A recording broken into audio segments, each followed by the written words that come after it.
You're watching NRATV with Bill Whittle.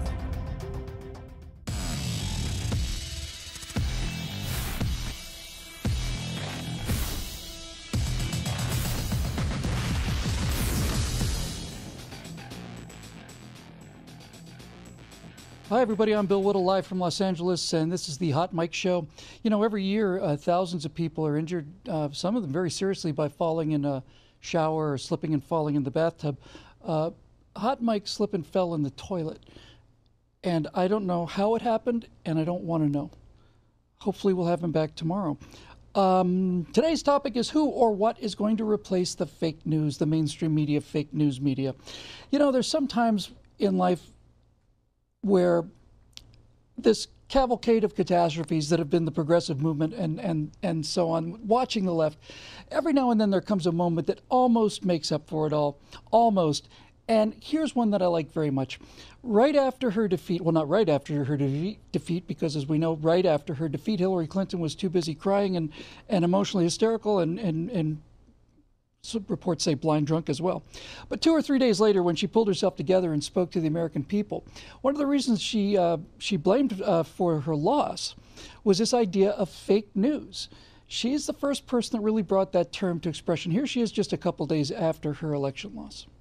The epidemic of malicious fake news and false propaganda that flooded social media over the past year, it's now clear that so-called fake news can have real-world consequences. Yes, it is. It's very clear, Madam Clinton. The reason I'm excited and relatively happy about that is Hillary Clinton basically put the spotlight on this issue. And rather than weeding out all of those conservative websites that are running around between the toes of the giant liberal dinosaurs, they found that this term fake news was going to boomerang around and hit them quite effectively in the behind. So what do we call it? What else do we call it but fake news, mainstream media news, the existing media news? We're going to come back to the alternatives in just a minute. Let's take a tiny little walk through history, shall we? Not too long ago, a year or two ago, there was a gigantic scandal with Rolling Stone, where Rolling Stone magazine basically accused a fraternity at, I think it was the University of Virginia, of essentially providing a rape culture. Not just an individual rape, but a rape culture. She said that she and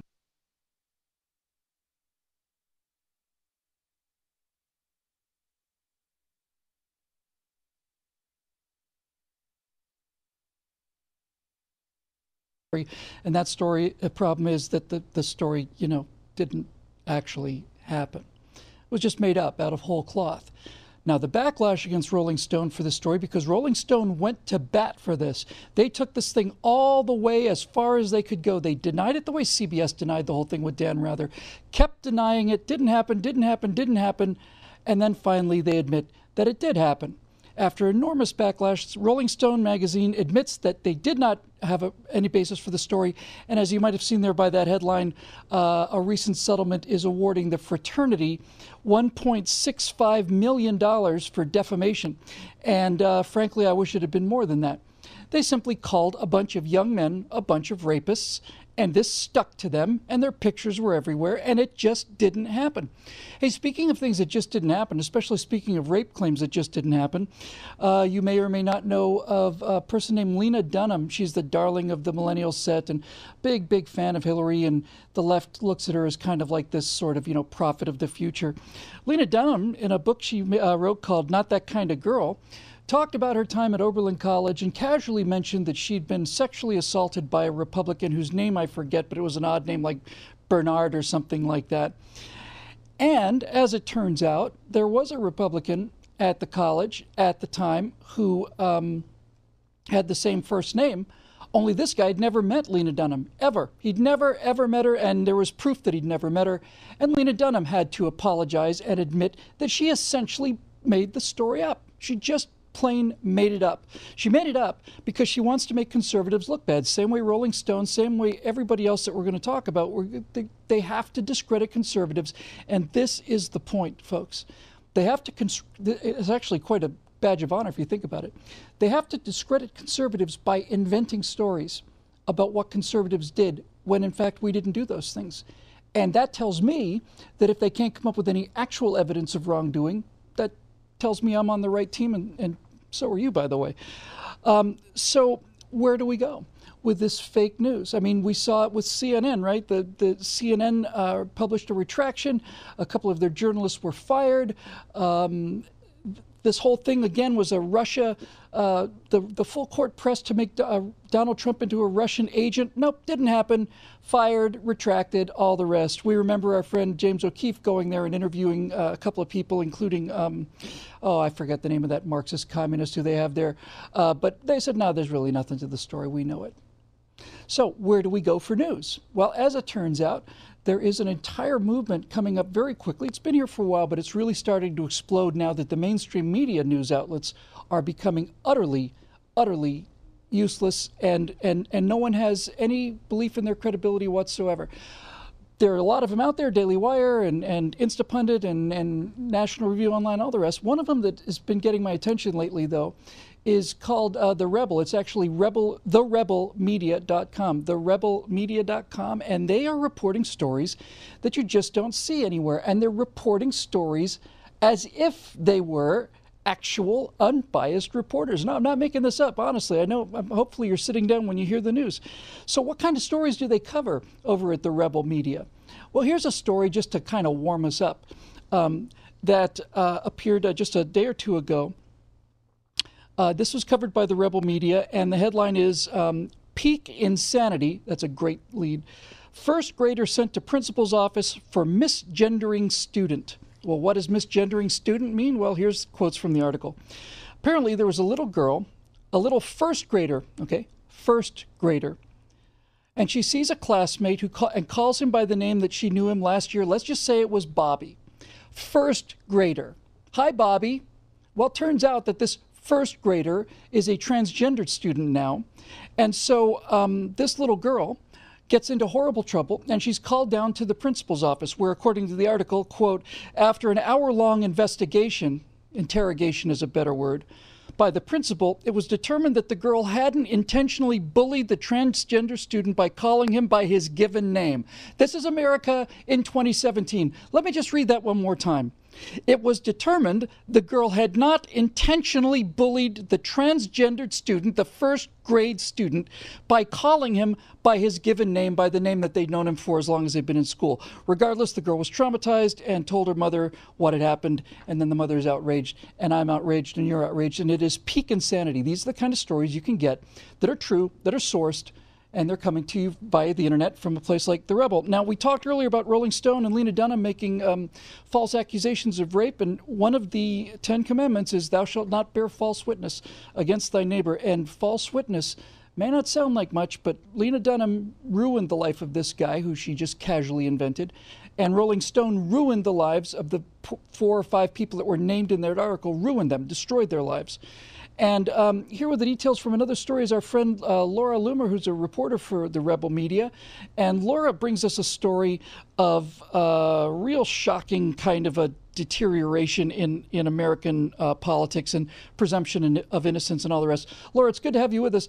Can you tell us about the general outlines of the story as it was presented to the American public by the mainstream media? And then we'll come back and get into the weeds about what actually happened. Yeah, thanks for having me. So you have a man in California, a Trump supporter, a lawful gun owner, and his name is Mark Fagan. And he has some disagreements with Islam. And, he made a couple posts on the Facebook page of an Islamic Center's page in which he criticized them. Well, during that same time frame, somebody was calling the Islamic Center and leaving threatening phone calls and voicemails. And a month goes by, and then all of a sudden, Mark gets arrested, and he's charged. His home is raided. They take away his weapons, and he's charged with making threatening phone calls, and he's labeled as having committed a hate crime against Muslims by Kamala Harris and the Los Angeles Police Department. Then the Council on American Islamic Relations, CAIR, gets involved, and they totally defame this guy. They say he was quote, trying to plan a Columbine-style attack on the Islamic Center of Southern California. During the press conference, they showed all of his guns and weapons, and they tried to make him look like a crazy Trump supporter who was an Islamophobe and a racist who wanted to kill Muslims. Well, it turns out that's not exactly what happened. I conducted an investigation. Okay, let's hold it right there. Let's hold it right there for a second. Let's hold it right there for a second, because I want to get into the details of what exactly happened, because what exactly happened is very interesting. But let's just hold on for a second and make sure that this picture frame is very clear for everybody. We have a guy who's known to be a Donald Trump supporter. An anonymous phone call comes into a Islamic center. A death threat is issued. It's determined somehow that this came from this Mark Fagan, and the entire state of California, led by Kamala Harris, who is the darling of the left-wing media, and she's definitely being groomed for the Madam President slot vacated by Hillary Clinton, who is the most corrupt individual who ever lived in American politics, but that's beside the point. So this guy is a Trump supporter, and he is set up not just as a guy who made a hateful comment on a phone recording. He is taken basically in front of the public, and his weapons, his legally owned guns, are used as evidence that he was about to commit mass murder of Muslims somewhere in America. And thank God for Kamala Harris, and thank God for the Los Angeles Police Department. But that's not exactly true, is it, Laura? No, not at all. And, it sounds like the perfect narrative to, victimize Muslims and make Hillary Clinton look great. During the presidential campaign, and gun owners. When they wanted to make all Trump supporters look like hateful Islamophobes, right? But it turns out that guns are ready to murder people. Right. Yeah. So I'm sorry. There are phone records, right? And you would expect the Los Angeles Police Department or law enforcement or the prosecutor's office to look at phone records to determine whether or not somebody actually made a phone call before they charged them with a crime for making a threatening phone call to an Islamic center. It doesn't appear that ever took place. So a month after this happened, he arrested. Yeah, it appears as if nobody looked at the phone records. So I did this investigation, and I'm looking at the phone records. And if you look at the phone records from Mark, he doesn't have any phone calls that were made to the Islamic Center. However, another individual by the name of Michael Slauson actually did call the Islamic Center. And Slauson happens to just be the son of democratically appointed Los Angeles Superior Court Judge John Slauson. He was appointed under Jerry Brown, while Kamala Harris was Attorney General. So he was interrogated by police, and you can hear the interrogation in the story, and they say, hey, it looks like you made this phone call. Why did you make this phone call? And he admits to making phone calls to this Islamic Center, but he wasn't the one that was portrayed as the criminal in the public eye. In fact, the public, the mainstream media, never mentioned Mr. Slauson once. So let me make sure I get this correct, because I'm sorry to have to keep stopping you, but this story is so incredible and so disturbing that I occasionally I'm just going to want to stop and put a stake in the ground, a little marker to make sure we know where we are in this upside down world of ours. You're telling me that this accusation was leveled against this Mr. Fagan without having checked phone records? Correct. And he was arrested and had his home raided prior to them looking at the phone records. Because if they would have looked at the phone records, they would have seen that he did not make a call to the Islamic Center. I want to get to this police raid because, why don't you just describe for us what actually happened during his arrest for a man who was charged without having checked phone records for making a threatening call to an Islamic center. How did the police respond to that? So the way Mark described it is that he left his house around 7 o'clock in the morning and was just driving down the road. And then all of a sudden he looks out his back mirror and he sees a bunch of cop cars are trailing him as he's driving. They immediately order him to get out of his car and lay on the ground and put his hands behind his back. So he's like publicly humiliated in his own neighborhood. And he said about 20 cop cars swarm him with their guns drawn. And he was like laying on the floor. He had no idea what was going on. And they arrested him. They kept him in the cop car for several hours, and then they went to his house. He was living with his mother, and they raided the entire house and made him feel like a criminal, made his mother feel like a criminal, and they just made an entire spectacle out of it. I mean, they snuck up on behind him, something like you would expect in a terror raid, as if they were going after a terrorist, right? And here he is, just guns. So when LAPD normally serves an arrest warrant, is it normal for them to bring 20 cars and come out of the cars with guns drawn as if the guy was holding a gun or shooting back? Is that normal procedure for a suspect who's just driving down the road, is not carrying any weapons on him? Is it normal that the LAPD sends 20, 25 people, guns drawn, to get this guy out of the car? Doesn't seem normal to me. No. Say that's definitely not normal, but it sounds normal when you're living in an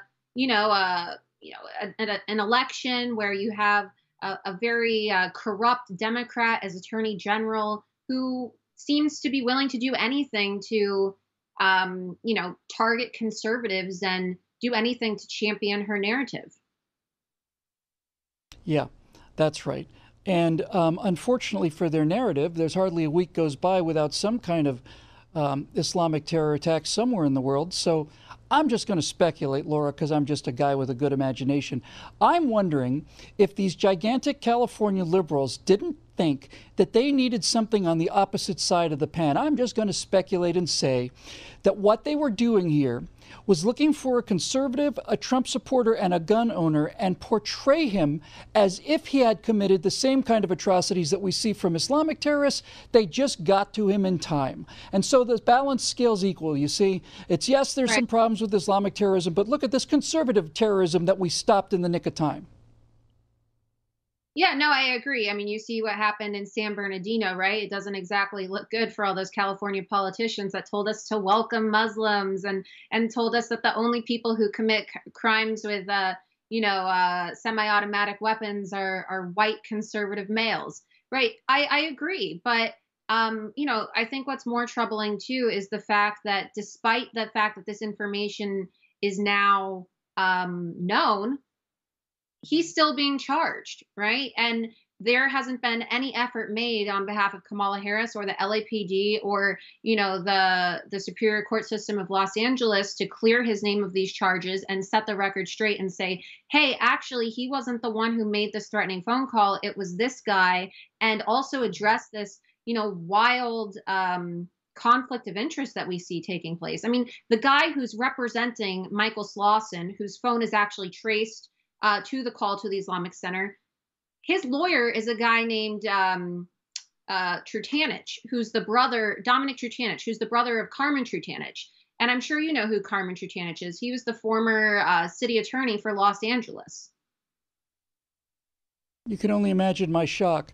Laura, stick around for a couple minutes, will you? We're going to take a quick break. And when we come back, ladies and gentlemen, we're going to talk about this idea of citizen journalism, because you're looking at a person who has decided to do the job that the press forfeited, that they turned their coats on, they committed active treason against the sacred idea of the free press going after the truth. They're just a bunch of typists, and they're operatives from the Democratic Party with bylines, and they essentially become the audiovisual department of the Democratic Party. This is the Hot Mic Show on NRATV, and we'll be right back.